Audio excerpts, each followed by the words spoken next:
મર્યાદાથી અમારી લડાઈ પોલીસ સામે નથી, અમારી લડાઈ આ વ્યવસ્થા તંત્ર સામે છે અને અમે શાંતિપૂર્ણ રીતે અહીંયા અમે ધારત તો તમે અમને રોકીને આગો, તમે અમને નંબર વિનાનો એન્ટ્રી પાસ આપ્યો છે, પણ અમે તમારી સાથે ઘર્ષણ કરવા નથી માગતા, તમારી ને અમારી કોઈ લડાઈ નથી.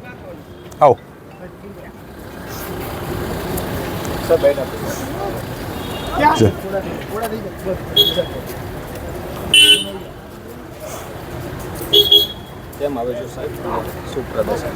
આજે ગુજરાતના ગામડાઓને અને ખેડૂતોને જે બજેટમાં અન્યાય કરવામાં આવ્યો છે એ અંગે સરકારશ્રીનું ધ્યાન દોરવા માટે ટ્રેક્ટર લઈને, અને એ પણ ખેડૂતોનું આત્મસન્માનનું પ્રતીક કહી શકાય, કારણ કે અને એ ટ્રેક્ટર પણ ખાલી છે કે ગુજરાતના ખેડૂતોનું ટ્રેક્ટર આજે પણ ખાલી છે. એ સરકારને બતાવવા માટે ટ્રેક્ટર લઈને વિધાનસભામાં પ્રવેશ કરવાનું આયોજન હતું, પરંતુ સરકારને ક્યાંક ને ક્યાંક હવે ટ્રેક્ટરમાં ટેન્કો દેખાવા માંડી છે અને ખેડૂત એને આતંકવાદી લાગવા માંડ્યા છે. ત્યારે અમને ગેટ ઉપર જ રોકી દેવામાં આવ્યા અને ત્યાંથી અમે પગપાળા ચાલીને જે ગામડાઓને અને ખેડૂતોને અન્યાય થયો છે એનો અવાજ બુલંદ કરવા વિધાનસભા તરફ જઈ રહ્યા છીએ.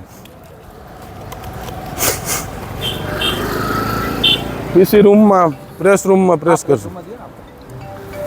લાવો તો